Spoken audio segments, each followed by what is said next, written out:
Why do?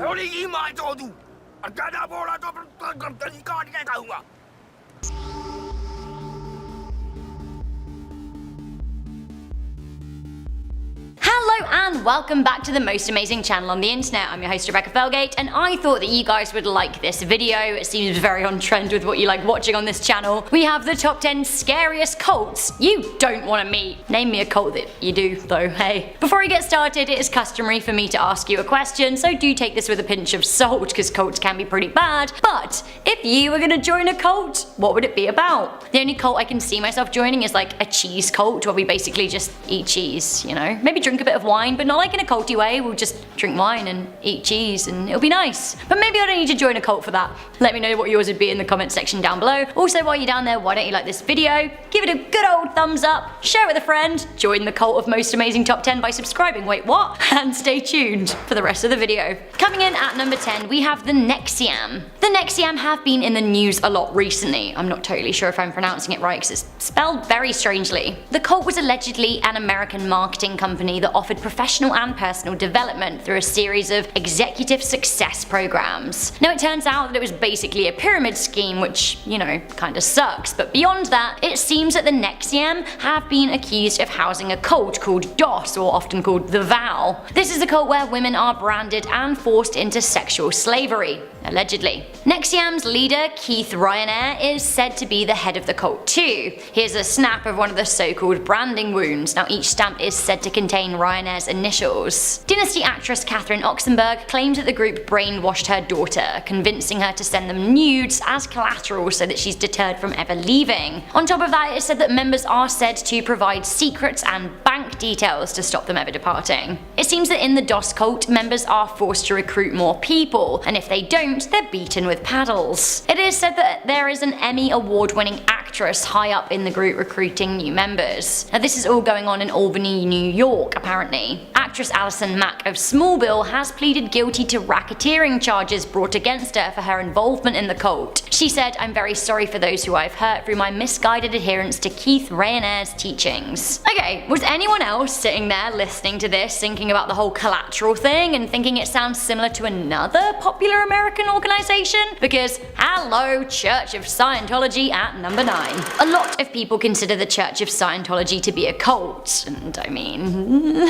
Actress Elizabeth Moss has urged people to be more considerate towards people who have different beliefs to them, which I can totally get on board with, but that being said, the rumours surrounding the church are actually pretty intense. The church is famously attended by Tom Cruise. Now if the rumours are to be believed, then the Church of Scientology gets people in with a personality test. It then gets them to work at the church for free or donate a boatload of money in order to proceed to the next level. They are also required to give collateral to the church and sign a billion-year contract to the cause. As they climb up the level, they are taught about the intergalactic overlord Xenu. On the Scientology website, there is a frequently asked question page titled, "Is Scientology a cult?" Now, according to the church themselves, no, it isn't. I quote, "It is a religion in the fullest sense of the word."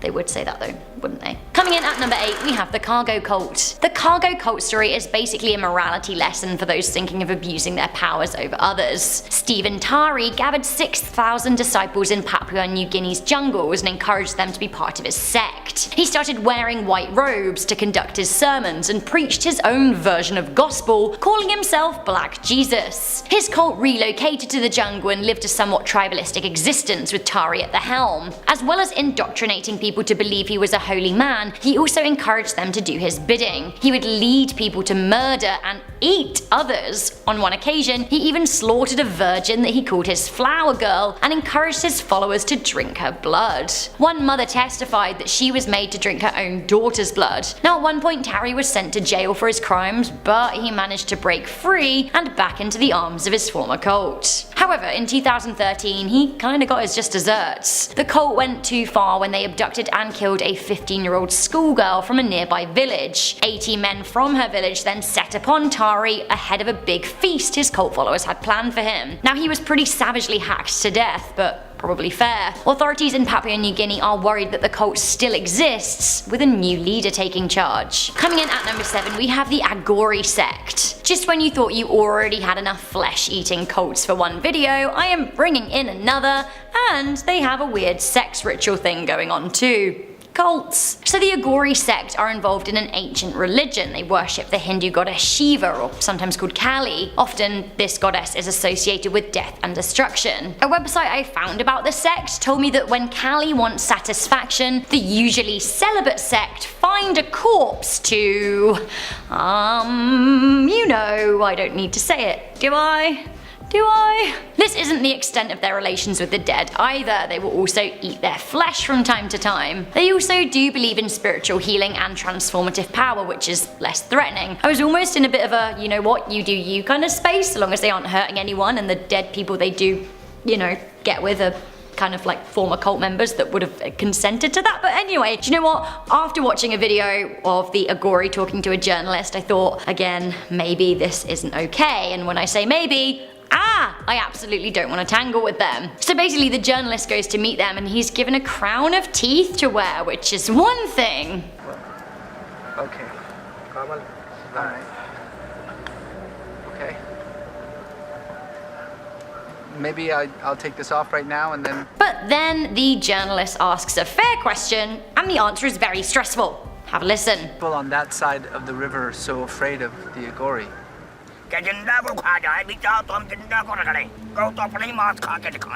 Okay, the final straw for me is when this happens. Why do...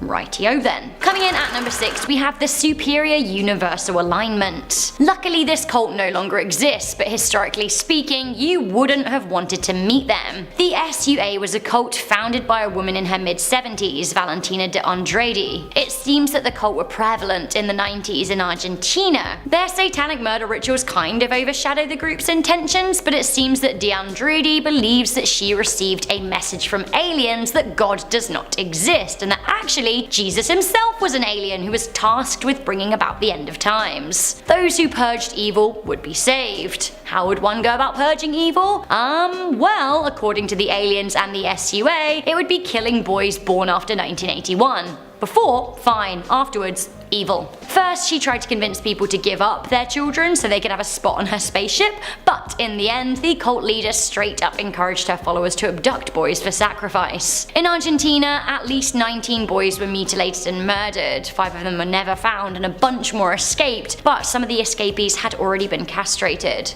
So grim. While the cult leaders were brought to justice in 2003, it seems that offshoots of the SUA may still exist in Austria. Coming into number 5, we have the Order of the Solar Temple. This cult was founded in 1984 by Joseph de Mambro and Luc Journet in Geneva, but they also had offshoots, and perhaps still do, in France, Australia, Canada, and Spain. The order seemed to have been inspired by the ancient Knights Templar of France. The temple had many secret underground churches in Switzerland and had so-called lodges elsewhere in the world, covered in riches. It seems that the cult believed that God was a solar king and that their mission was to unite Christianity and Islamic faiths.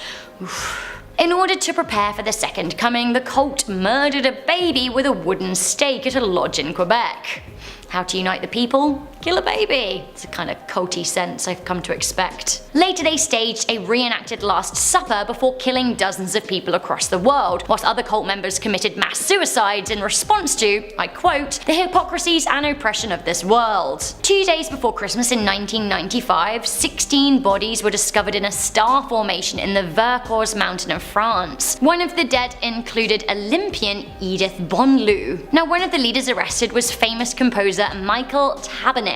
He was cleared of the charges and is now a free man. He was the leader of the Brussels Philharmonic Orchestra right up until 2015.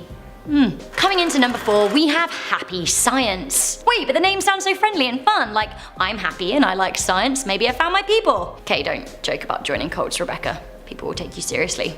So Happy Science are a new religious and spiritual cult founded by Rhayu Okawa. Did I say that right? I don't know. Happy Science also doesn't have a lot to do with science at all, but they are working on the happy part. How do they get happy? Well, by denying historical massacres, saying they simply didn't happen. Happy Science claim to have 10 million followers around the world, which I do think is a bit of a stretch. They also claim they are in contact with aliens. And I know what you're thinking, but they have picture proof, except these pictures look suspiciously like stills from Star Wars in frames. Coming into number 3, we have the Temple of Lucifer. Vice did a great documentary about Colombia's Temple of Lucifer, and they are a satanic cult led by Victor Damian Rozzo, who claims to be none other than the son of the devil himself. It seems that Rozzo used to be a Catholic, but has decided to give his life to Lucifer and has made it his mission to recruit so-called Luciferians. The Vice video was published in 2017 and has had 2.4 million views. I honestly think it deserves more, it's a pretty interesting watch. So the Church of Lucifer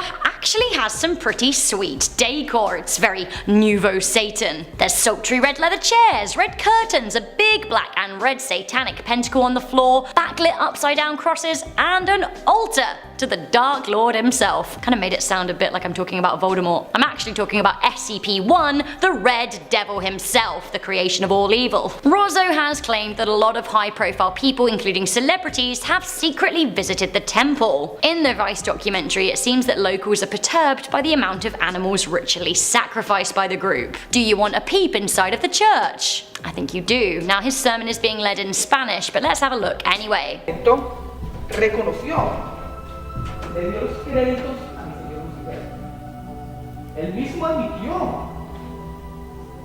Rozzo's invites people to become millionaires by making pacts with the devil, and honestly, I think that's kind of a bad idea. I don't really believe in it, but like, just go. Trust yourself to be a billionaire, not the devil. Ooh, coming into number 2, we have Aleph. Aleph, formerly known as Shinrikyo, is a horrifying Japanese doomsday cult. Again, I'm really sorry if I pronounced that wrong. This is their symbol, so watch out for it. Aleph was founded in 1987 by Shoko Ashara, a 40-year-old legally blind and former yoga teacher. He posed the religion under the guise of being a Buddhist group, and the group has traditionally been obsessed with prophecies. Aleph have been known to distribute anime and manga propaganda that cleverly hides their more radical ideals. Basically, to simplify this cult, they believe that the end of the world is coming and they want to be ready. The group have carried out several horrifying chemical attacks on the public too, including most famously the March 1995 Tokyo subway attack, which killed 13 commuters but affected over 1,000 people. Those who fall out of favor with the cult are murdered, their bodies are dumped. One super fun example was Kiyoshi Kiara, who was the brother of a member who escaped. He was abducted from Tokyo and taken to a compound near Mount Fuji, then cooked in a microwave-powered incinerator. You don't want to hustle with Aleph. While their leader Ashara has been arrested, Aleph still has around 2,000 members. Finally, coming into number 1, we have the KKK. Klan is basically another word for cult, and the Ku Klux Klan are an enduring hate cult that was founded on Christmas Eve no less in 1865 in Tennessee, USA. It seems that the headquarters these days hidden away in Arkansas. Most of you will have heard of the KKK. They're a white supremacist group associated with right-wing extremism and neo-Nazi ideals, even though they predate the Nazis. The KKK were more prevalent in the late 1800s to mid 1900s and would frequently be behind lynchings of African Americans. The KKK have been deemed a terrorist organization. Famously, they held terrifying rallies in their cult disguise costumes, and they would burn crosses and set fire to buildings of their enemies, and worse. Children would and still are being raised in circles like this, believing staunchly in white purification. The history of the KKK is long, vast, gross, and not over. Ku Klux Klan chapters still exist in the US as well as Europe, Canada, and weirdly, Fiji.